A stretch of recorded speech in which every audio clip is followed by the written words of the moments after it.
Ara ja passem a la ponència, així que mentre el Fernando s'apropa a l'escenari jo aprofitaré per presentar-lo, que no crec que calgui, perquè ja l'han presentat, però en tot cas, com que he vist que hi havia gent que s'incorporava ara i que aprofito per donar-vos la benvinguda, aprofito per explicar-vos i donar-li de nou la benvinguda al ponent de la jornada, que és el senyor Fernando González Placer.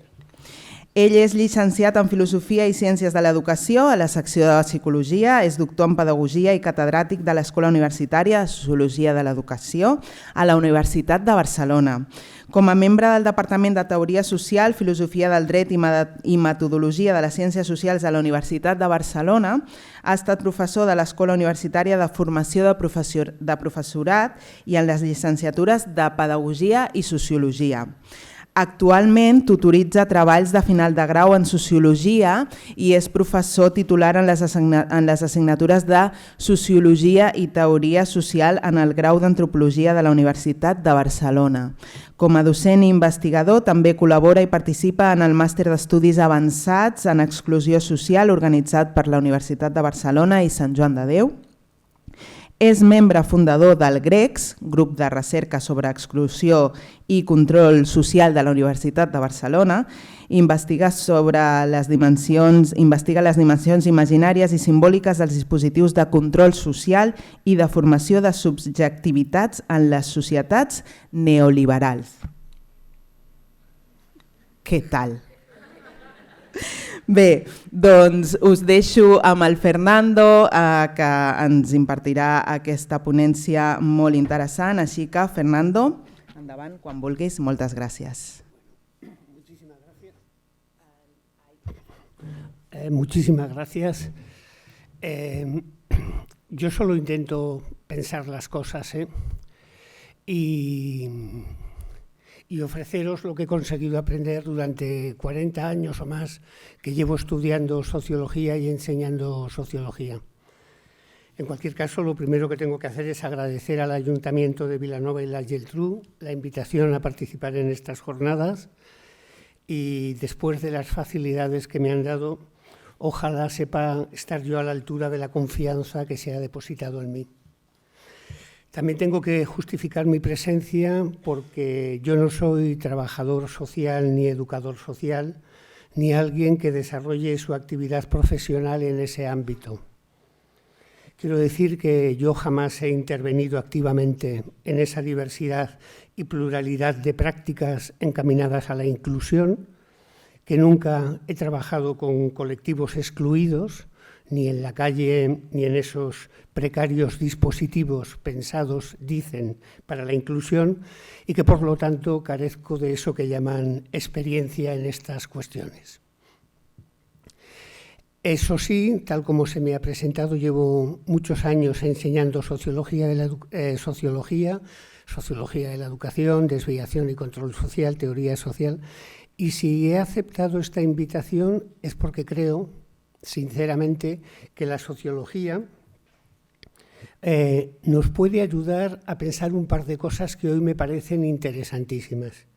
Una es a pensar sobre algunas de las singularidades de nuestro presente que lo hacen ser, y enseguida lo veremos, un sistema social basado en la exclusión y en la impotencia. Y segundo, porque la sociología también puede ayudarnos a interrogarnos sobre el tipo de sujeto, el tipo de subjetividades que es imprescindible para hacer funcionar ese sistema excluyente. Y esa subjetividad es a la que se alude en el título de la conferencia, de subjetividades tan impotentes como excluyentes, las nuestras, porque ningún sistema social puede mantenerse y funcionar sin los sujetos que lo encarnan y que lo animan. Vamos pues con la primera cuestión, la del carácter excluyente de nuestro sistema social. En nuestro presente, tanto la exclusión como la destrucción, la miseria, el hambre, la violencia, la desigualdad, no son propiamente hablando efectos secundarios o colaterales, que podrían solucionarse con profesionales y expertos bien formados o con políticas de inclusión lúcidas y generosas. Por el contrario, la exclusión, como la impotencia de la que hablaré después, resultan ser los pilares fundamentales sobre los que se sustenta buena parte de nuestra organización social. En una economía capitalista, ¿se oye bien? ¿Se oye bien? Yo es que me oigo muy mal, pero no es cuestión del técnico, sino que siempre que tengo que hablar por micrófono, me vuelve la voz aquí y me encuentro como muy incómodo. Pero ¿vosotras oís bien? Bueno, en una economía capitalista y especialmente en su fase neoliberal, y si queréis en el debate hablamos un poco más de eso del neoliberalismo, la organización económica y la vinculación con la naturaleza, esto es la producción y el consumo, la organización del trabajo, la distribución de la riqueza, el incremento de la producción, del consumo y de la riqueza, tienen sus condiciones de posibilidad en la intensificación de la explotación de las trabajadoras y de la naturaleza, en la flexibilización y precarización de las trabajadoras y en la malversación y destrucción de los recursos que nos pertenecen a todos. Por favor, esto lo tenemos que pensar muy bien. Nuestra economía está basada en la producción de la pobreza. Y pobreza es lo que produce cada día, cada semana, cada mes, cada año Amancio Ortega, el Banco de Santander, Repsol, los fondos buitres, Amazon, Monsanto, Bayer, etcétera, etcétera, etcétera. Dejádmelo decir así. El capitalismo puede y quizás debe ser pensado como un modo de destrucción, o en todo caso, como un modo de producción que funciona necesariamente produciendo pobreza, pobreza para muchos. De ahí que la única lucha posible y realista contra la pobreza no sea tanto esa que apela a distribuir la riqueza de otra manera, sino que sea directamente la lucha contra la riqueza. Sobre todo, la lucha contra nuestra manera de concebir la riqueza, nuestra manera de engendrarla, de parirla, de darla luz. Y eso, como enseguida veremos, tiene que ver con nuestra subjetividad, con las categorías con las que nosotras pensamos la vida y con las categorías con las que actuamos en el mundo. En segundo lugar, como ya dije, la sociología también puede ayudar a entender que hoy más que nunca eso que los deslenguados llaman convivencia o incluso orden constitucional, para su mantenimiento exige no solo desmantelar tradicionales formas de solidaridad horizontal, de vinculación comprometida y de acción o pasiones colectivas, sean familiares, laborales, sindicales, vecinales, nacionales, sino también, y a la vez, el orden neoliberal exige un violento e injusto reparto de potestades que lleva a reducir al silencio, al desplazamiento y a la impotencia diariamente a más colectivos, a más comunidades y a más pueblos. Y una de esas formas de violencia, particularmente lacerante y próxima, y de la que, como vengo diciendo, me quiero ocupar, es la que tiene que ver con nuestra subjetividad. Esto es, con cómo se nos ha enseñado a nombrar las cosas, a identificarlas, a diferenciarlas, a ordenarlas, a pensarlas. Pero también nuestra subjetividad tiene que ver con la forma en que hemos aprendido a contarnos qué es lo que cuenta en el pasar de las cosas que nos pasan, qué es lo que somos, qué es lo que hay, qué es lo que nos merecemos. Finalmente, nuestra subjetividad tiene que ver también con la manera en que concebimos qué es lo que nos merecemos y la manera en la que conjugamos tanto nuestros pensamientos, amores, sentimientos, deseos, acciones, como nuestra memoria y nuestra esperanza. De ahí mi insistencia en presentaros el neoliberalismo no como una filosofía política que pretendería recortar y reducir la presencia del Estado, ni como una teoría económica que postularía que la acción política y, por lo tanto, la tarea del Gobierno deben centrarse en el crecimiento económico, la eficiencia, la eficacia, para garantizar el progreso y el bienestar social, sino presentaros el neoliberalismo como algo que tiene que ver muchísimo con nosotros, con nuestra manera de ocupar el mundo y que exige un particular tipo de inhumanidad.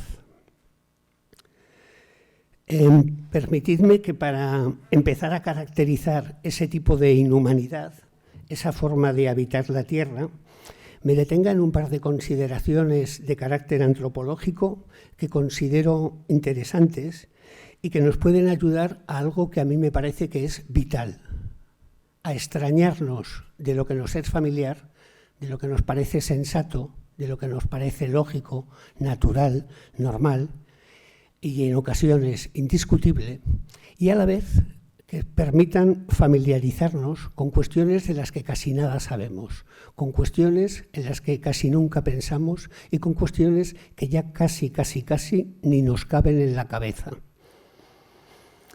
En lo referido a esta inhumanidad y a la capacidad de destrucción propia e inherente de la forma en que están organizadas nuestras interdependencias, voy a seguir y luego, si queréis, en el debate os paso la referencia bibliográfica, un libro publicado por Santiago Albarrico que recoge conferencias que él fue dando durante del año 2005 al 2010.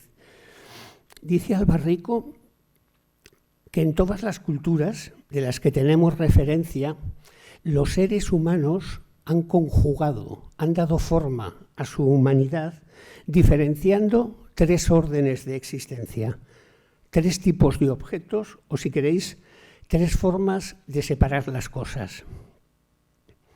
Las cosas de comer, esto es, aquellas que nos permiten mantener la vida biológica de nuestros cuerpos. Las cosas de usar, esto es, las que nos permiten ampliar el alcance de nuestro cuerpo y de sus facultades para construir un mundo. Y finalmente, las cosas de mirar, las cosas maravillosas, las de contemplar, las que no pueden ser ni deben ser usadas o consumidas, porque son ellas las que nos permiten construir la comunidad, al reconocer la presencia de nuestros antepasados y al dar testimonio de una vida en común a nuestros descendientes. Cosas de comer, cosas de usar y maravillosas. Pues bien, y esta sería la primera de las consideraciones sobre nuestra inhumanidad. El neoliberalismo, que sabe muy poco de lo comunitario y al que le interesa un bledo los antepasados y los descendientes, en su lógica destructiva sería el primer régimen económico-social, la primera forma de ocupar el mundo en la historia de la humanidad, que ha borrado la frontera entre esos tres órdenes, cancelando sus límites, para no reconocer ya diferencia entre ellos y poder así, por igual, devorar un saco de trigo, una playa, un libro, una ciudad, una bandera o un monumento. Una sociedad, dice Albarrico, de hambre. Hambre de los que no tienen qué llevarse a la boca, y esos son cada día más, y hambre de los que nunca tienen bastante con lo que tienen y que cada día quieren más. Una sociedad de libre hambre desatada, como una plaga de langostas, que no se detendrá mientras quede en pie un bosque, una torre, un gesto, una comunidad o una manera no consumista de celebrar la vida. Pero nuestra inhumanidad posee más rostros, pues los objetos del mundo, continúa Albarrico, pueden clasificarse también de otra manera. Los seres humanos podemos dar forma a nuestra humanidad por otras vías. Por un lado, dice Albarrico, estarían aquellos bienes con los que basta que haya un ejemplar para que los humanos podamos estar satisfechos.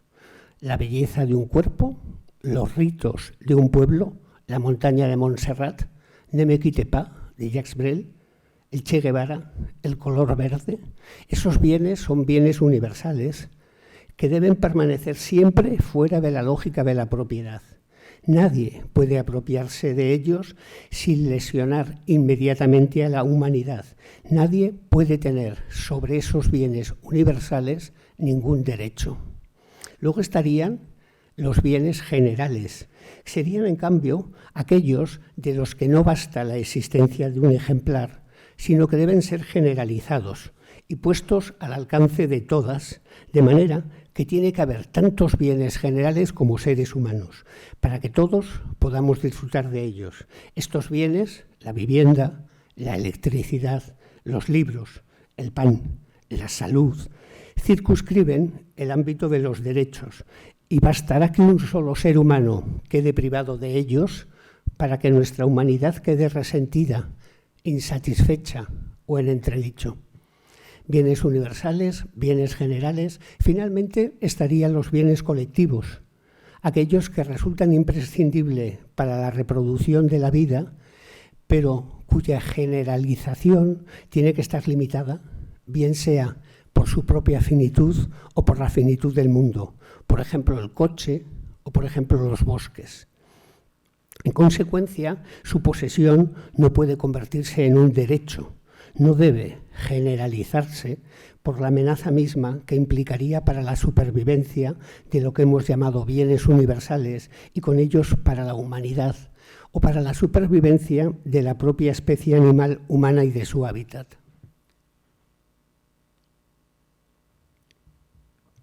En este nivel, y esta es la segunda consideración que os vengo anunciando, el neoliberalismo, su capacidad de destrucción, su hambre ilimitada, eso que he llamado una plaga de langostas, sería también el primer régimen económico y social, la primera manera de ocupar el mundo que pretende, mediante la lógica de la apropiación y del consumo, amenazar y deshumanizar la existencia al generalizar los bienes colectivos y a la vez al privatizar tanto los bienes generales como los bienes universales. Y así hoy el hambre y a la vez lo inhumano ya no tienen límites. Todo es mercancía, todo entra en la esfera del valor, de la contabilidad y en la lógica del beneficio. El genoma, las semillas, la identidad, el agua, el dolor, las ondas, la vivienda, los astros, la salud, el ozono, la muerte, la educación, el deporte, etcétera, etcétera. En cualquier caso, si el neoliberalismo resulta ser, tal como vengo diciendo, algo más y algo distinto a una filosofía política o una teoría económica, esto es, una inhumana manera de vincularnos entre nosotros y con la naturaleza, su existencia, su supervivencia y su despliegue solo es posible si se sustancia, si se materializa en una fuerza vital, en una fuerza viva, encarnándose en subjetividades específicas, en sujetos, en seres humanos que asumimos, incorporamos y hacemos nuestras particulares categorías de pensamiento, esquemas mentales, formas de acción y de intervención. Y en eso quiero centrarme en lo que sigue. Yayo Herrero es una antropóloga, ingeniero y una activista que ha tratado de ilustrar desde la discursividad ecofeminista cómo lo que ella llama ecodependencia e interdependencia, que serían las bases materiales sobre las que se sustenta la vida de la especie animal humana, la ecodependencia y la interdependencia, dice Yayo Herrero que ya han sido desalojadas de nuestra subjetividad, que ya no nos caben en la cabeza, que ya no las tenemos presentes. Y habrían sido desalojadas y sustituidas por un doble mito y una serie de ficciones que enseguida resumiré y que nos convertirían a nosotros en sujetos tan peligrosos o más que las multinacionales y los grandes organismos internacionales para construir una sociedad más justa y menos violenta. La ecodependencia, según Yayo Herrero, remite al simple hecho de que la especie animal humana, como el resto de las especies que habitan el planeta, necesita de la naturaleza y depende de ella para obtener todo aquello que resulta imprescindible para su supervivencia: alimento, agua, cobijo, energía, minerales. La interdependencia tendría que ver con una segunda dependencia enraizada en la fragilidad y vulnerabilidad de nuestros cuerpos y que remite, en este caso, a los vínculos con los demás seres humanos. En breve, para sobrevivir, sobre todo en particulares periodos de la existencia, en el nacimiento y durante el envejecimiento, aunque no solo, los seres humanos necesitamos atenciones, cuidados, caricias, consideraciones. En realidad necesitamos de esos cuidados del otro no solo para sobrevivir, sino para que nuestra existencia tenga algún brillo, algún sentido y no sea solo eso que llaman un valle de lágrimas. Muy en síntesis, Yayo Herrero argumenta cómo hemos asumido un doble mito y cómo hemos hecho nuestras una serie de ficciones que son las responsables de que hoy ya casi no haya sitio en nuestra subjetividad para la consideración de esos dos tipos de dependencias vitales.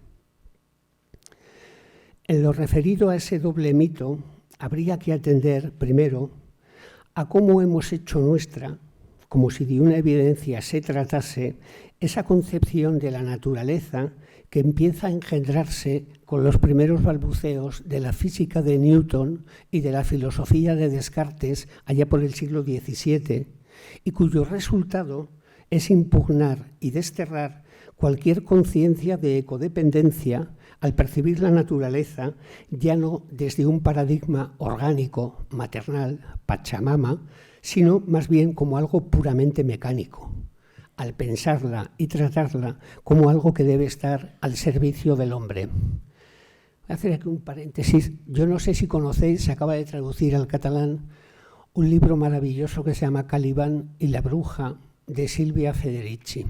Silvia Federici es también una antropóloga y una socióloga, es que me he acordado ahora, que habla mucho de la trascendencia que tiene para la mujer, allá por el siglo XVI-XVII, ese cambio de un paradigma orgánico a un paradigma mecánico de la naturaleza. Bueno, luego lo comentamos. Desde entonces, dice Yayo Herrero, la dominación de la naturaleza, su manipulación, la ruptura de sus propios ciclos metabólicos es tomada como prueba y garantía de progreso y de libertad. Por otro lado, y ese sería el segundo mito, en lo referente a la interdependencia, desde el pienso, luego existo cartesiano, se ha tendido a deslocalizar al ser humano, a colocar lo esencial de la humanidad del lado de la mente, en nuestra capacidad de pensar y en nuestra capacidad de razonar, ignorando, olvidando y ocultando que los humanos existimos encarnados, localizados en un cuerpo que ha sido engendrado en y parido por alguien. Un cuerpo que, como decía antes, es frágil, es vulnerable, es mortal, está rodeado y necesitado de eso que hoy parece espantarnos: limitaciones, dependencias, interdependencias.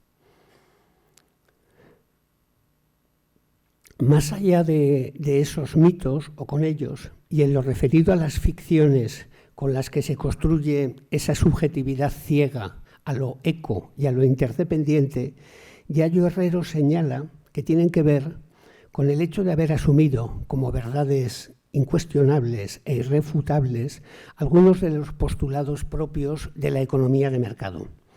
Esos postulados remiten no solo a una singular forma de concebir la naturaleza, sino también la propiedad, el trabajo, la producción, la riqueza, la utilidad, el progreso, la libertad. Muy en síntesis, en nuestra subjetividad, en nuestra manera de contarnos las cosas y de experimentar la existencia, la producción, el incremento de la producción, nos resulta por sí mismo siempre una cuestión necesaria y deseable, algo sagrado, un buen dato, como cacarean los medios de comunicación, sin pararnos ya a pensar qué se está produciendo. Si lo producido es necesario o deseable, ¿cuáles son los costes que supone ese incremento de producción? ¿Qué se destruye o a quién se excluye para hacer posible esa producción? ¿Qué o quién se empobrece con ese incremento y con ese tipo de actividad productiva? Paralelamente, también tendemos a considerar la utilidad del objeto como su verdad, como su razón de ser, y con ello a celebrar la innovación, sin atender a que, por un lado, acoger al objeto por su utilidad y celebrar precisa y casi exclusivamente en él esa dimensión, y ya casi no nos cabe ninguna otra en nuestra cabeza, implica ignorar o no considerar otras dimensiones específicamente humanas. ¿Quién lo creó? ¿De qué fue testimonio? ¿En manos de quién estuvo? ¿Cómo ha llegado hasta nosotros? Además, esa sacralización de la utilidad abre de par en par las puertas a eso que paradójicamente tanto parece molestarnos, la obsolescencia programada, y con ello el crecimiento y la acumulación de basuras con las que, por otro lado, ya ni sabemos qué hacer ni dónde colocar. Finalmente, tenemos muchas dificultades para concebir como trabajo todo lo que queda fuera de la esfera mercantil y, lo que es peor, a considerar el trabajo como el origen o la condición para acceder a los derechos y servicios, invisibilizando económicamente y desahuciando legalmente muchas de aquellas tareas en las que toman forma nuestras dependencias.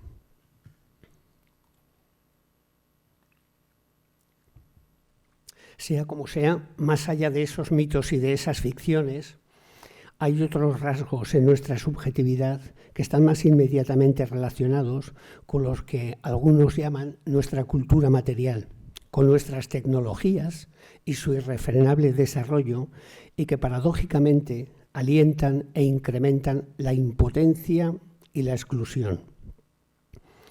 Y lo hacen sobre todo por la manera en que esa cultura material, esas tecnologías, afectan a la percepción, a la experiencia o a la conciencia que podemos tener de los efectos que se derivan de nuestras acciones. ¿Se ha entendido? La manera en que esas tecnologías afectan a la percepción, a la experiencia, a la conciencia que podemos nosotras tener de qué consecuencias se derivan de nuestras acciones. Lo explico. Allá por los años 60, un filósofo alemán que se llama Günther Anders acuñó la expresión desnivel prometeico para referirse a la inmensa desproporción que el desarrollo tecnológico introduce entre la simplicidad de nuestras acciones y la complejidad y enormidad de sus efectos. Él pensaba en el armamento nuclear y concretamente pensaba en cómo apretar un botón e inmediatamente, en décimas de segundo, quedaron licuados decenas de miles de japoneses. Ese desnivel, esa desproporción entre nuestros actos y sus consecuencias, y muy particularmente la específica falta de imaginación que de ahí se deriva, ha sido pensada como un serio obstáculo para la activación y el despliegue de algunas dimensiones propias de la condición humana y de las inquietudes que humanizan a los seres vivos que consideramos humanos. Estoy hablando de la responsabilidad y de los inhibidores de naturaleza moral que con la responsabilidad se activan. El asunto, obviamente, no tiene por qué tener la trágica espectacularidad e inmediatez de la bomba de Hiroshima. Quizás nuestro gesto cómodo, cotidiano, banal e incluso austero de comprar congelados en no sé qué cadena, que además ofrece la segunda unidad con un 50% de descuento, esté alimentando, y nosotras sin saberlo, la pobreza y el exilio de pequeñas comunidades de pescadores que se ven primero arrinconados y luego expulsados de sus caladeros tradicionales por las nuevas multinacionales de los congelados, sirenas. ¿Recordáis la presencia del ejército español? Creo que fue ordenada por la entonces ministra Carmen Chacón para proteger a los grandes buques pesqueros españoles de los ataques de los piratas somalíes. ¿Recordáis eso? ¿Alguien guarda en su retina algunas de las imágenes en las que jóvenes escuálidos y semidesnudos, aparecían detenidos por miembros del ejército armados hasta los dientes, y nosotras sin saberlos, sin poder ni tan siquiera imaginarlo. O cuando simplemente, por miedo, la incertidumbre o la inseguridad ante el día de mañana, nos damos a nosotras mismas una vuelta de tuerca más para colocar en un plan de pensiones eso que, sin sobrarnos hoy, seguro que necesitaremos mañana, sin saber y ni tan siquiera sospechar que quizá ese dinero nuestro sirve para incrementar y hacer posible la avidez de los fondos buitres, la gentrificación de zonas urbanas, el desalojo de miles de familias o para financiar, negociar y especular con armas de todo tipo. Y nosotras, de nuevo, sin saberlo, sin ni tan siquiera poder imaginarlo. Voy a ir acabando porque me interesa que haya tiempo para el debate. Algunos ensayistas de nuestro presente señalan cómo nuestra humana necesidad de ir por la vida con buena conciencia, en contextos en los que es imposible experimentar plenamente nuestra responsabilidad, en situaciones en las que carecemos de la imaginación necesaria para calibrar la consecuencia que se derivan de nuestros actos, alimentaría lo que se ha dado en llamar agnosia. La agnosia es una especie de indiferencia selectiva que se concreta en una sensibilidad minuciosa para lo pequeño y banal, una honradez diminuta para lo más cercano y trivial, pero una insensibilidad ciega, absoluta y total para lo verdaderamente decisivo. Un ejemplo paradigmático de la agnosia lo protagonizó en el año 2004 la entonces ministra de Asuntos Exteriores del Gobierno español, Ana Palacios, en su visita a un hospital infantil retransmitido por todas las cadenas de televisión en Bagdad, en el Bagdad ocupado, y cuya restauración, la restauración del hospital, se estaba haciendo con dinero de los españoles. Allí eran atendidos niños de cuyas heridas y dolencias era responsable el propio gobierno español por haber aprobado y colaborado en esa guerra. Y de pronto, en la visita de la ministra, en una de las habitaciones, según testimonio de la prensa gráfica, la ministra fijó una mirada severa en el techo donde se veía una pequeña grieta y regañó en público al maestro de obras por una negligencia tan imperdonable, una grieta en el techo. Ojalá nosotras no seamos así, indiferentes ante las ruinas, los escombros y los cadáveres, pero con sensibilidad extrema y exhibicionista ante las pequeñas grietas. Quizás recordéis también, y sinceramente no pretendo molestar a ningún animalista ni banalizar lo ocurrido, os lo aseguro, pero quizás recordéis cómo la muerte de la perrita Sota, tras disparos de la policía local en Barcelona en diciembre del año pasado, generó una mayor indignación y una movilización infinitamente más multitudinaria que la producida 4 años antes, tras la muerte, también en las calles de Barcelona, de Juan Andrés Benítez a manos, patadas y golpes de los Mossos d'Esquadra. Que nadie me malinterprete, sugiero simplemente que esa desproporción en el dolor en uno y otro suceso quizás merezca ser pensada. Pero así andamos, hambrientos e impotentes para dar a nuestras vidas y al mundo un nuevo rumbo, encorsetados en nuestros mitos y nuestras ficciones, carentes muchas veces de la imaginación necesaria para saber en qué y con qué estamos colaborando pese a nuestra voluntad, pero eso sí, con la sensibilidad a flor de piel, alentados y una y otra vez a ser tan emprendedores como positivos, dicen, a expresarnos, a dar nuestra opinión, a ser auténticos, a vivir conectados, a ser transparentes, en exposición permanente, para obedecer algo que creo que resume perfectamente la inhumanidad de nuestro presente y lo que acabo de explicar. Ese eslogan que tiene tanto éxito, muchas alumnas y alumnos míos en la universidad lo llevan en su camiseta, que dice "Just do it".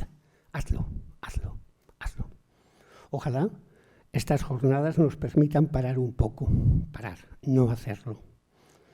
Suspender por un momento y provisionalmente toda esa retórica y ese bla, bla, bla, bla tan mediático, institucionalmente neoliberal y tecnocientífico a propósito de la inclusión, para bien sea en los talleres de esta misma mañana o en encuentros sucesivos, atender seria, tranquila y colectivamente a cómo nos contamos lo que pasa, lo que somos y lo que hacemos.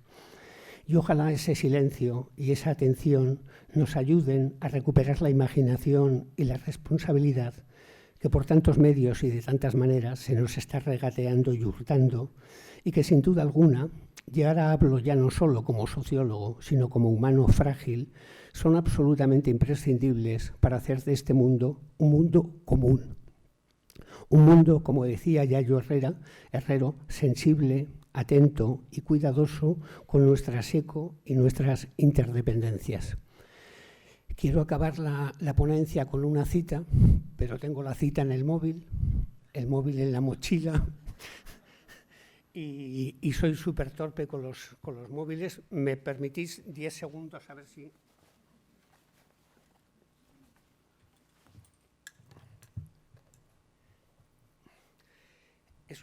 Es una cita que no es la primera vez que la leo porque me pasa con relativa frecuencia. Bueno, la leo y ya está. Dice, apenas expresamos algo, lo empobrecemos singularmente.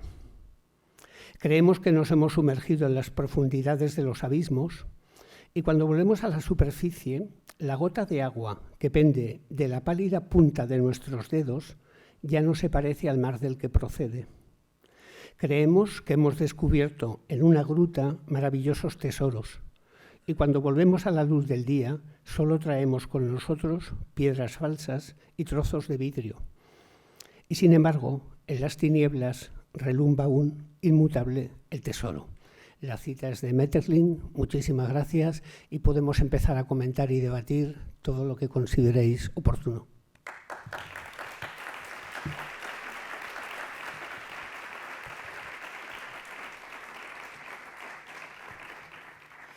Tenemos bien media hora larga, creo yo, ¿no?, de debate. Quizá hasta a las 11:30 son los talleres, ¿no creo? Sí, primero pararemos también un poquito para hacer una pausa y comer algo, que estarà molt bé. Però obrim ara el torn de paraules. Teniu la Cristina i la Violeta per aquí amb els micròfons, d'acord? Llavors us animo a que després d'aquesta ponència tan interessant que ens ha interpel·lat molt, feu les vostres preguntes. Jo us animaria que fossin les preguntes el més concretes i més breu possibles perquè puguem encabir quantes més preguntes.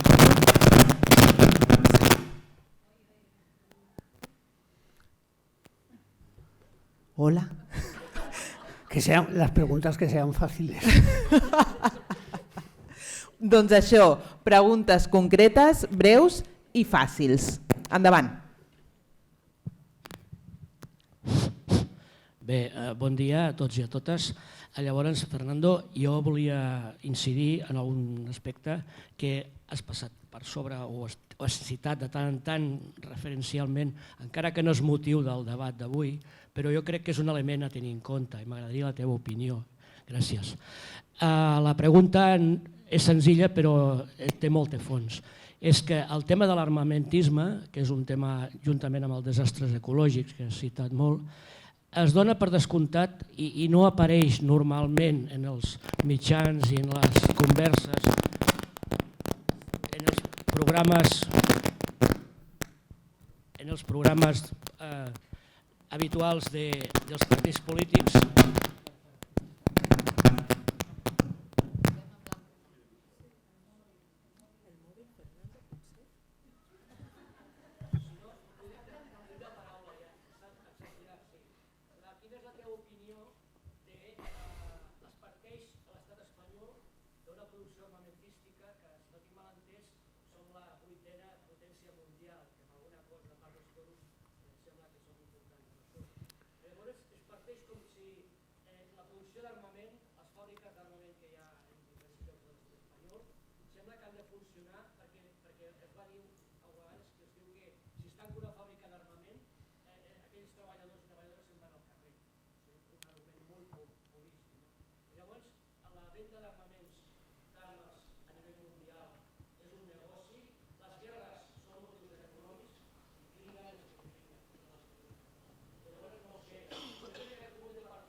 Sí, bueno, yo creo que tienes toda la razón y que todas estamos de acuerdo, ¿no? La cuestión es bien curioso cómo se llega. Bueno, primero de armas.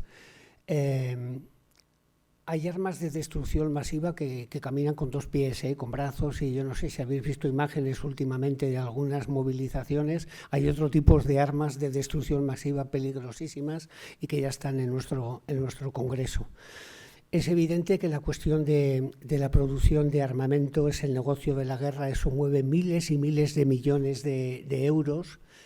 Y es increíble cómo puede llegar a justificarse apelando a la defensa del puesto de trabajo de los trabajadores, cuando continuamente eso que llaman emprendeduría, I más D más I, está fundamentalmente orientado a hacer disminuir los costes en los procesos productivos, y el coste normalmente más importante y más difícil de manejar en los procesos productivos es la mano de obra. Es decir, el desarrollo tecnológico lo que va incrementando continuamente y va favoreciendo es la automatización, la mecanización, la automatización y por lo tanto el paro. Y sin embargo, cuando se habla de armas de destrucción masiva, parece que los puestos de los trabajadores de Eibar sean más importantes que el daño, el dolor y la miseria que esas armas generan.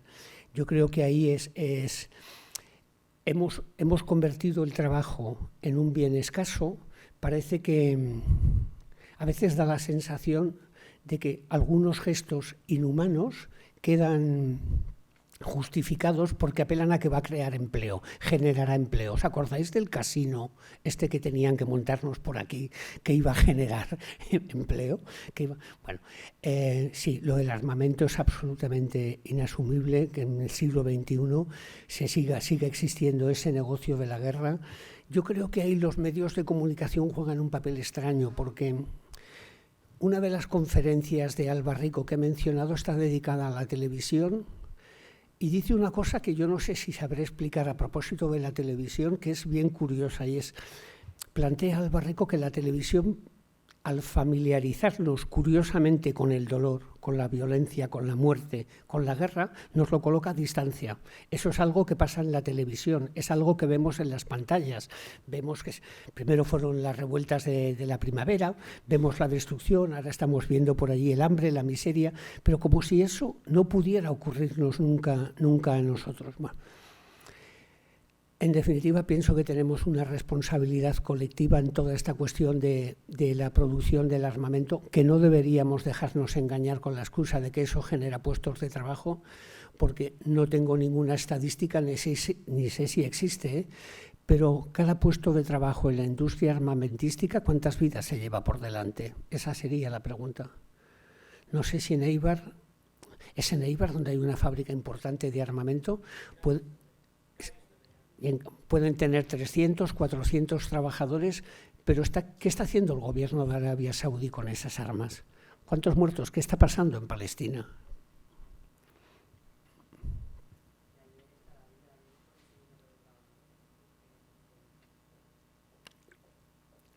Digo que sí, pero no te he oído. Sí.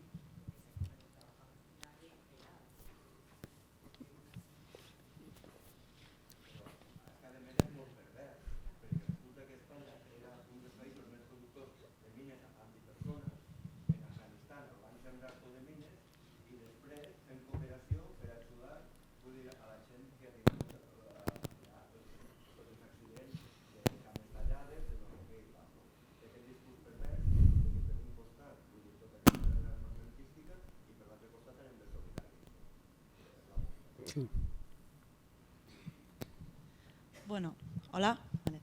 Bueno, voy a intentar estructurar, ¿vale? A ver. El tema no es que vemos que cada vez hay más discursos populistas que calan muy hondo, que son muy asumibles, bueno, parlo en català, molt assumibles per la població, i són discursos, diguéssim, que tindrien a veure amb aquesta subjectivitat neoliberal, no? Que sigui xivos expiratoris sobre la immigració, bueno, sobre aquestes qüestions superflues, no? Amb les que et fan fixar, no? O sigui, no és amb la pèrdua de la vivenda, sinó que hi ha molts immigrants o bueno, no? O la pèrdua de treball d'aquell moment, bueno, se m'està entenent. Sí, però no has fet la pregunta encara, no? No. Sí. És que no sabia. És que per fer-te la pregunta necessito veure si ho he entès bé, vale? Llavors, o sigui, jo el que veig és que les persones anem amb un ritme de vida molt accelerat, vale? Que és fruit d'aquesta desigualtat social, d'aquesta bretxa, no, diguéssim, que hi ha i del pacte social. No? I llavors, si estem en una societat tan salvatgement, tan violenta, o sigui, parar-nos a reflexionar, que seria com el que, no, com la recepta, no, de dir, va, aturem-nos i pensem, no, com ens relacionem, quina és la nostra subjectivitat, les nostres creences al voltant de tot això. No? Al final, no deixa de ser un privilegi poder parar per reflexionar aquesta subjectivitat. Vull dir, tenir el temps per parar, tenir la qualitat per poder parar i fer aquestes reflexions.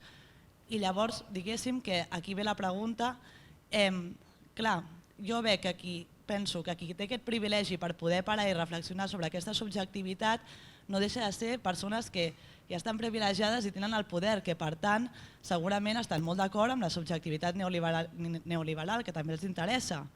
Llavors, com, per exemple, els que treballem, i és igual, persones que també patim, jo crec, aquesta desigualtat i que a sobre treballem també amb persones que encara la pateixen més o la patim a vegades a la part, com li podem anar a una família o com ens podem anar nosaltres mateixos i dir, vale, com parem per poder replantejar aquesta subjectivitat i buscar estratègies des dels de sota, els que no tenim poder, per poder subvertir això. O sigui, perquè al final la revolució i la transformació social no passi per també la burgesia intel·lectual que té aquests privilegis i que té aquest temps per parar però que al final ja viu amb aquest privilegi. No sé si... Sí. La pregunta està difuminada per aquí, en plan, quina és la recepta? Sí. Bueno, yo diría que esto de poderse parar a pensar o poder trabajar tener tiempo para trabajar en la inclusión es un privilegio, pero que esto de pararse a pensar igual es un privilegio que es, por una parte, irrenunciable y que por otra, que solo puede tener un destino, que es convertirlo en eso que antes he llamado un bien general, en un derecho. Esta cuestión del poder pensar, del poder atender a nuestros sentimientos, a nuestras emociones. Ya he dicho antes he comentado que los seres humanos, y eso tendemos a ignorarlo, vivimos localizados en cuerpos, que tendemos a privilegiar el pensamiento, ignorando las emociones, los sentimientos. Pero esta cuestión de atender a lo que sentimos, atender a lo que pensamos, a cómo nos contamos, en qué consiste ser eso que somos, que sin duda alguna hoy es un privilegio de minorías, no sé si exactamente de la burguesía o no, pero ese yo creo que es un privilegio irrenunciable. No podemos desentendernos del mal que estamos haciendo al mundo, no podemos desentendernos de cómo contribuimos a él, aunque esa no sea nuestra voluntad, y tampoco podemos desentendernos del hecho de que las 2/3 partes de la población mundial no dispongan de esa posibilidad de parar y de atender a lo que les ocurre. Claro, ahí hay realmente toda esa contradicción. Parece que cuando se habla de la subjetividad, se habla de cosas ideales pero claro, yo he vinculado la subjetividad a comprar en el Lidl o a tener la cuenta corriente en el Banco de Santander. He vinculado la subjetividad a esas cosas y a muchas más, que son pequeños gestos, son pequeños detalles, pero si no ocupamos el mundo de otra manera, claro que tiene su sentido tratar de ayudar a quienes están en situación de inclusión. Pero esto es una máquina de producir exclusión, esto es una máquina de producir miseria. El desarrollo de la ciencia y de la tecnología, el progreso, eso que parece que nos liberó de Dios y la aparición de la ciencia y el conocimiento, nos ha llevado a un mundo donde la desigualdad es galopante, donde el hambre cada día está más extendido, donde las diferencias salariales son más grandes, donde la biodiversidad está amenazada, donde el futuro está cada vez más en el aire. A mí me parece absolutamente imprescindible pararse ahí y hacer algo que ya se está haciendo desde el movimiento feminista. Bueno, el movimiento feminista es una cosa muy grande, ¿no? Pero algunos sectores del movimiento feminista no están solo ni fundamentalmente o quizá ni para nada, por la presencia de las mujeres en el Consejo de Administración del IBEX, ni por la igualdad de derechos, sino por algo que tiene que ver con nuestra subjetividad, por el hecho de que la maternidad, la feminidad, la lactancia, la sexualidad, el cuerpo, puedan ser concebidos de otra manera. Algo propio de la especie animal humana es que escapamos de las determinaciones biológicas y que sea lo masculino o lo femenino es un asunto colectivo, es un asunto de intersubjetividades, es algo que está en juego. Pasa lo mismo en el mundo de la economía. Hay movimientos donde no es que se apunte a una reforma fiscal que sin duda es necesaria o a otra distribución de la riqueza, sino a ver si somos capaces de concebir por riqueza algo distinto. Algo que no tiene que ver con la producción, que no tiene que ver con el valor monetario de las cosas, que igual simplemente tiene que ver con la extensión que tienen los servicios públicos o con la desaparición de la desigualdad. Quizá una sociedad rica sea una sociedad en la que las diferencias salariales son menores. Y pasa lo mismo en el ámbito de la política. En definitiva, creo que, aunque esta cuestión de la subjetividad pueda parecer y tenga quizá el aspecto de revolucionario de salón, revolucionario de sofá, intelectual de mierda. No, esto lo digo yo. Aunque pueda tener esa cuestión, fijaros que precisamente la historia de la humanidad tiene que ver con eso, con la posibilidad de ir concibiendo las cosas de otra manera. Y para concebir las cosas de otra manera es muy importante que aprendamos a extrañarnos de lo que se nos ha enseñado y de lo que nos resulta familiar. Y si puede ser a contagiar esa extrañeza, pues mejor que mejor. Que paralelamente haya que seguir trabajando, ayudando a aquel que todavía tiene menos recursos que nosotros. El problema está en que se vaya olvidando. Bueno, yo ayer creo que fue por la radio, precisamente se hablaba de esta cuestión de la inclusión y había algún experto, también algún profesional, igual también se llamaba Fernando González, yo qué sé, que hablaba de que hay que distribuir mejor la riqueza, pero yo pensaba, bueno, Amancio Ortega puede distribuir su riqueza como quiera, el problema es cómo la genera, y es con sangre de niño. Es con sangre de mujer. ¿Qué sentido tiene eso? Y que el problema no es solo la distribución, sino cómo la engendramos, o sea, cómo damos a luz a la riqueza, ¿no? Cómo la parimos, ¿no? Cómo la concebimos. Y evidentemente esto está lleno de todo este tipo de ambivalencias que dices. Pero yo pensé que si estaba con vosotras y vosotras tenéis muchísima experiencia y seguramente os dejáis la piel y estáis codo a codo con estos colectivos, yo pensé que sí que podía ofreceros algo que no os iba a indicar qué es lo que tenéis que hacer, Dios me libre, Dios nos libre a todos de los intelectuales que saben qué es lo que tenemos que hacer con nuestra vida, sino algo que yo había aprendido durante años y que igual os servía, que igual permitía ahí conmover alguna cosa.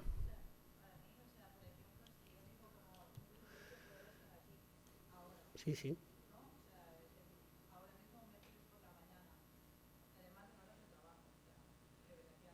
Sí, sí.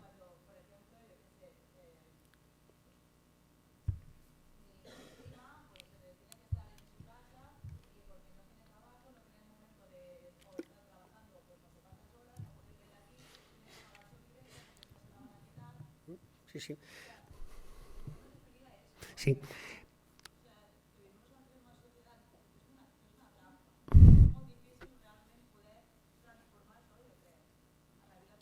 Sí. Algún alumno mío fue no detenido, sino retenido ayer por la policía francesa en la frontera allá arriba, y también, claro, piensas, pues mira que tiene privilegios el niño, que pudo pillarse el coche y largarse hasta allí en un martes lectivo, ¿no? Claro, hay toda esa ambivalencia. Pero aquel chaval estaba luchando por algo, ¿eh? Aquel chaval estaba luchando por algo. Y hay posibilidad insisto, yo creo que cuando digo que algunos privilegios son irrenunciables, me refiero a que tenemos que hacer en base a ellos algo común, a que hay que utilizarlos para la construcción de lo común y tratar de generalizarlos como los derechos.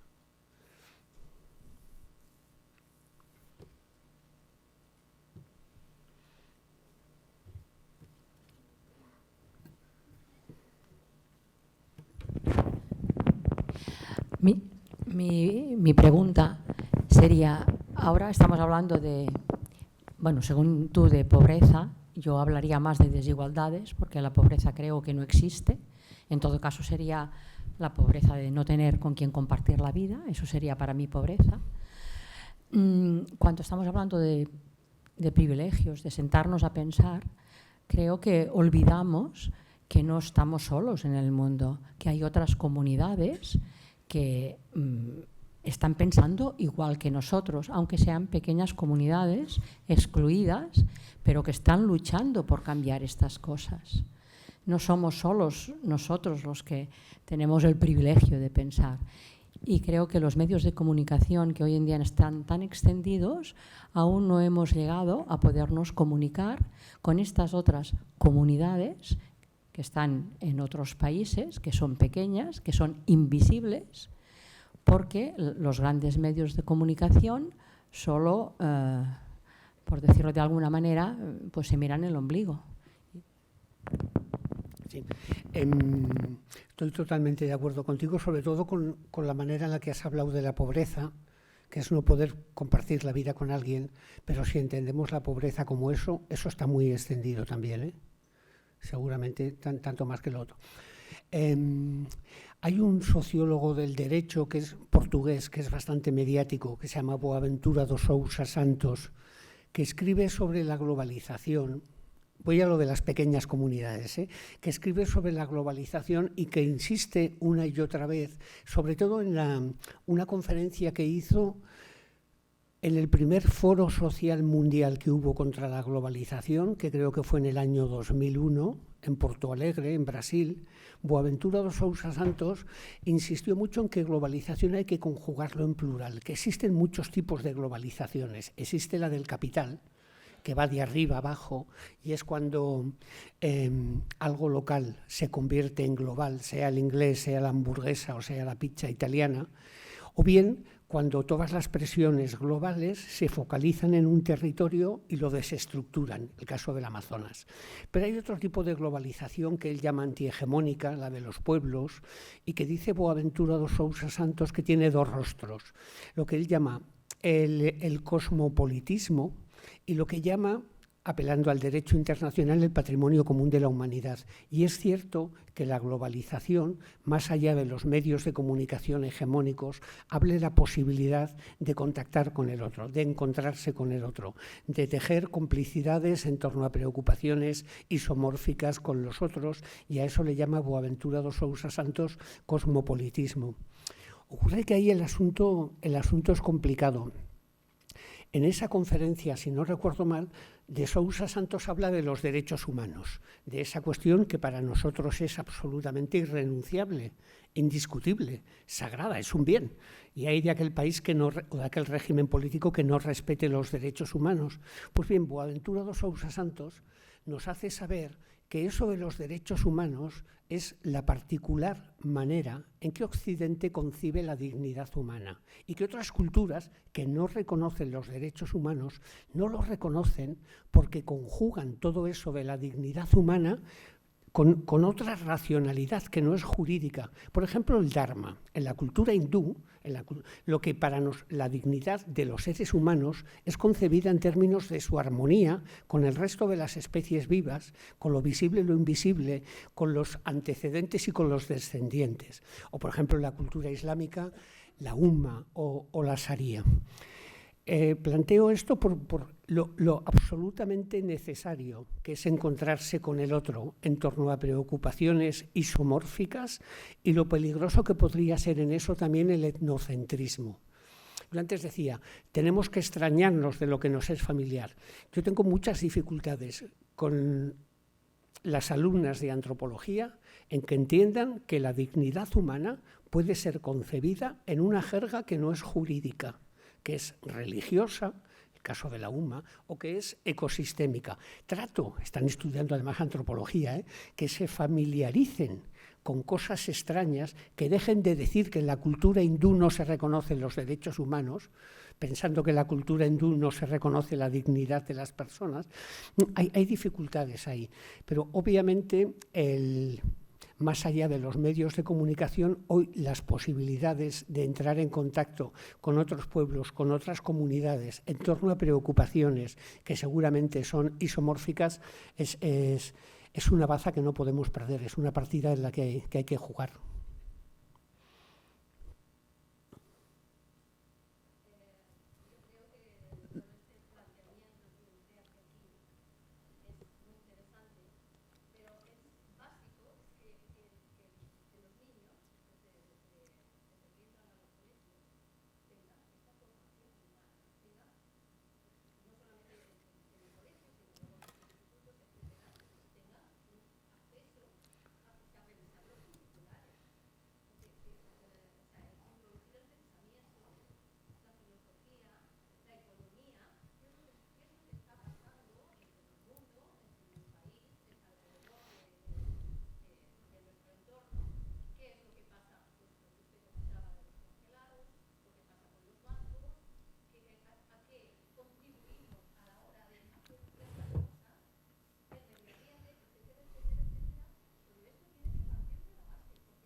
Sí.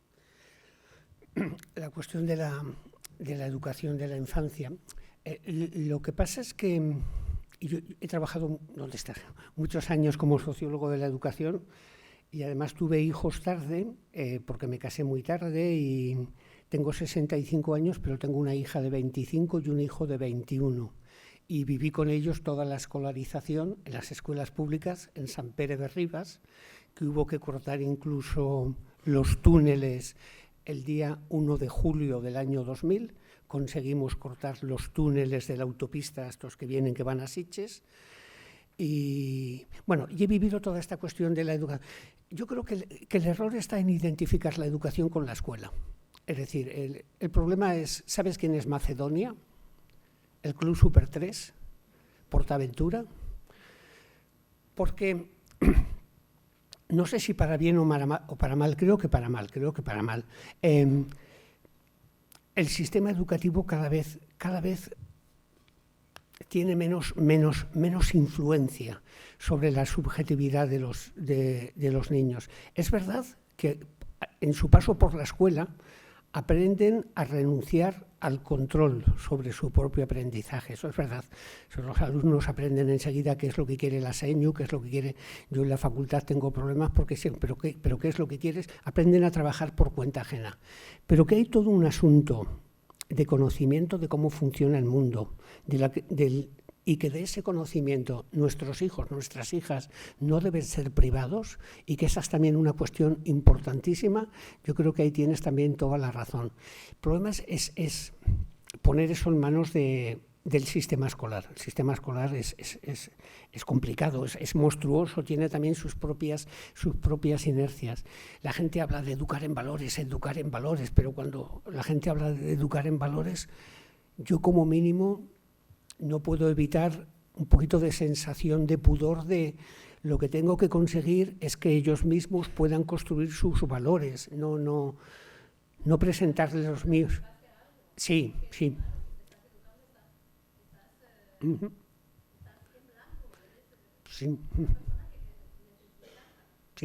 Bueno, sí, simplemente te quería comentar que yo tengo la sensación de que, al menos en mi caso, siendo sociólogo de la educación se me ha escapado de las manos. Seguro que he educado muchísimos, que mis hijos dirían, no papá, pero que desde luego ha sido, como no voluntario, ha sido, ¿cómo sería?, de una manera informal, que no es por lo que les he dicho seguramente, sino por lo que me han visto hacer, y que he tenido que pelear. Macedonia era aquel grupo de 4 o 5 frutas de mierda. Y el Club Super 3 y oye, que acaban la escolarización y los quieren llevar a la aventura y piensan en Portaventura. y no piensan en los Pirineos, y entonces vas teniendo problemas con una de estas cosas cada una detrás de otra, ¿no? Pero bueno, luego al final los chavales se hacen con sus conocimientos, forjan sus valores, pero bueno, el mundo de la infancia ya es un mundo atrapado en el consumo, ¿eh? Hemos convertido al niño pero consumidor de todo, ¿eh? Consumidor de actividades, consumidores. Sí.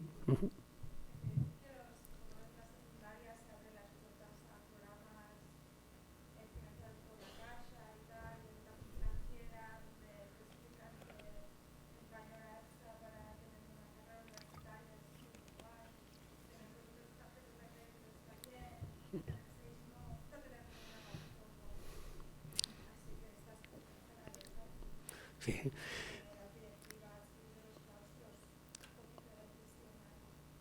Pero también están abiertas a los fabricantes de cereales para la leche, también están abiertas a las vacunas, también están abiertas.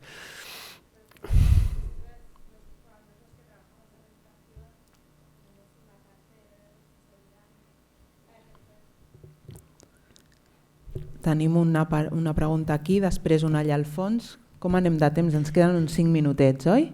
Molt bé. Intentaré ser sintètic i tal, perquè cada vegada que anem parlant se me van ocorrint més coses, però jo ho concretaré ja en el terreny professional. És un privilegi estar ple de dubtes i cada vegada més dubtes, perquè cada vegada que sents coses comences a qüestionar-te més coses.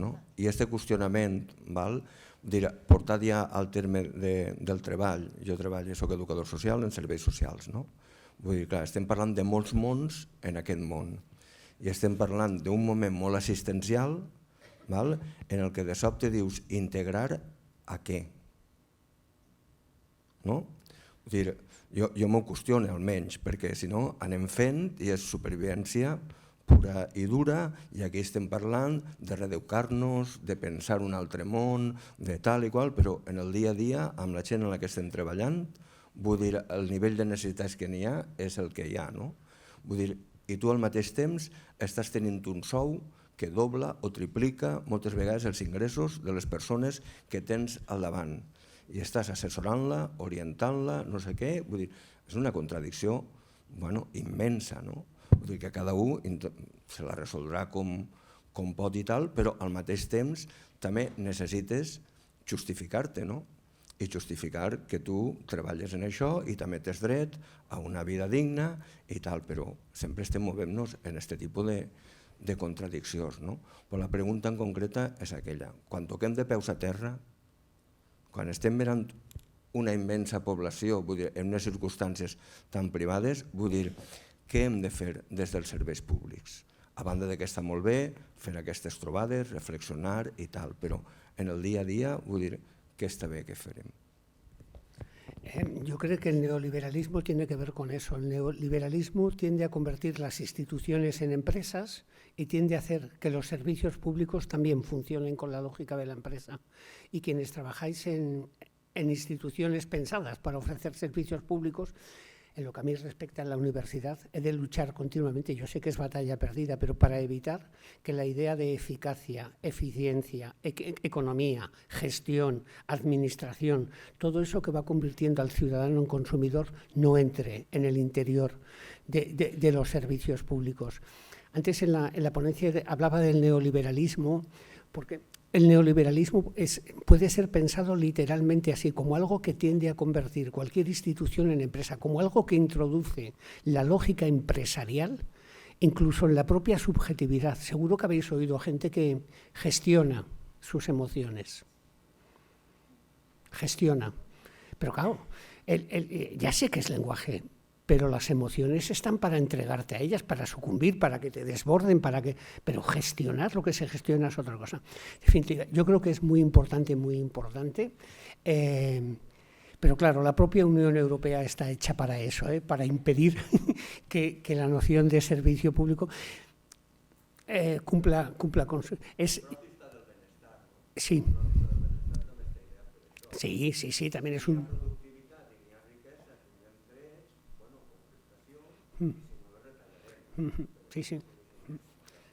Sí, ahora he comentado un poquito de pasada. Seguro que conocéis, y más si es vuestro ámbito de trabajo, seguro que tenéis la experiencia de que esto de los derechos humanos no es algo que tenga que ver con un tipo de ser vivo que pertenece a la especie animal humana. No es que el sujeto de derechos, en el caso de los derechos humanos, sea un ser humano. Es un ser humano con papeles. Con papeles. Y con papeles, con muchos papeles. Y con papeles muy complicado de conseguir los papeles, muy difícil conseguir los papeles. Y son los propios servicios asistenciales, a veces del Estado, los que tendrían que dar los papeles y no dan los papeles. Porque si no tienes el de residencia, si no estás empadronado, no tienes el NIE, no tienes el de trabajo.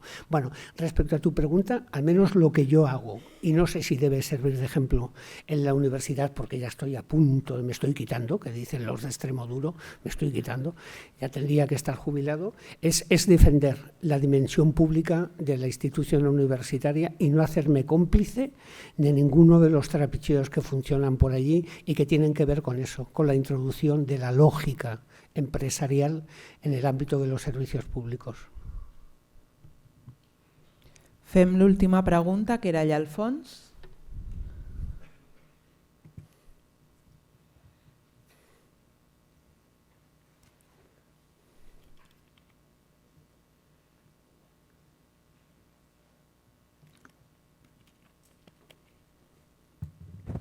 Hola, sí. Nada, me ha parecido muy interesante que hablaras de seres humanos y de esta unión que es verdad que se está trabajando mucho desde el feminismo y que yo con 41 años descubrí hace 2, feministas que ligan a ecología y a cambiar de esto. No me interesa llevar los pantalones, sino dignificar lo que soy. Y creo que quizás la inclusión y la exclusión también pasa por eso, porque todos se dignifiquen, tanto el inmigrante al que se llama con desprecio, pero súbete tú a una patera y cruza el estrecho, o no sé, o la viejita que se ha quedado sola y viuda, ¿no? Y creo que la única solución a todo este embrollo quizás sea eso, ligarnos todos desde nuestra parte más humana y cambiar el pienso y existo por el siento y existo, apartarnos de los gurús de la felicidad y el just do it y todo esto. Y últimamente me viene mucho a la cabeza una escena que viví cuando era pequeña, por ejemplo, en casa de mis abuelos a veces llamaban a la puerta y una persona con menos recursos pedía un bocadillo. Y mi abuela cerraba la puerta, iba a la cocina, le hacía un bocadillo y se lo daba. Quizás sea importante educar a los niños en valores de este tipo, en valores humanos. O sea, no vamos a luchar contra Monsanto ahora mismo, porque eso se nos escapa, podemos hacer pequeños gestos, pero bueno, creo que estas cosas contra las armas, contra los transgénicos, contra los no sé qué, se nos escapan y quizás nos hacen olvidar de las cosas más importantes y de la vecina de al lado que no tiene a nadie. O sea, quizás tenemos que ir más por allí, ¿no? Bueno, no sé, a ver tú cómo lo veías. No, lo que pasa es que las cosas no son excluyentes. Esto que decías de educar en valores humanos a los niños, pero hay que enseñarles qué es Monsanto.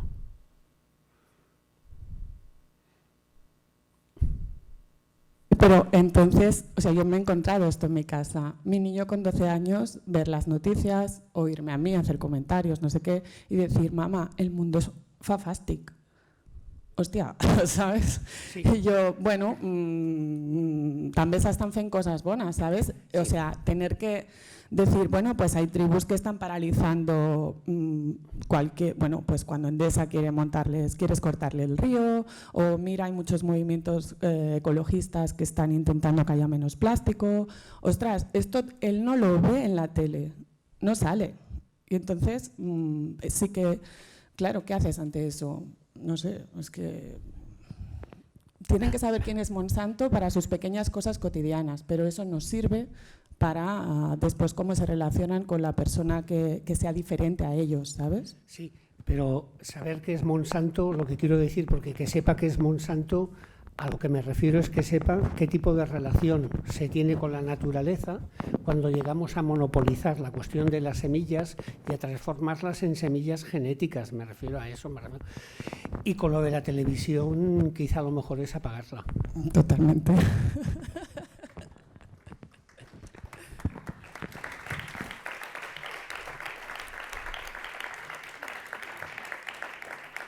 Doncs després del torn de preguntes, moltes gràcies, Fernando, per posar-nos a pensar una mica i convidar-nos a repensar-nos, a sorprendre'ns, a qüestionar i a estranyar-nos també.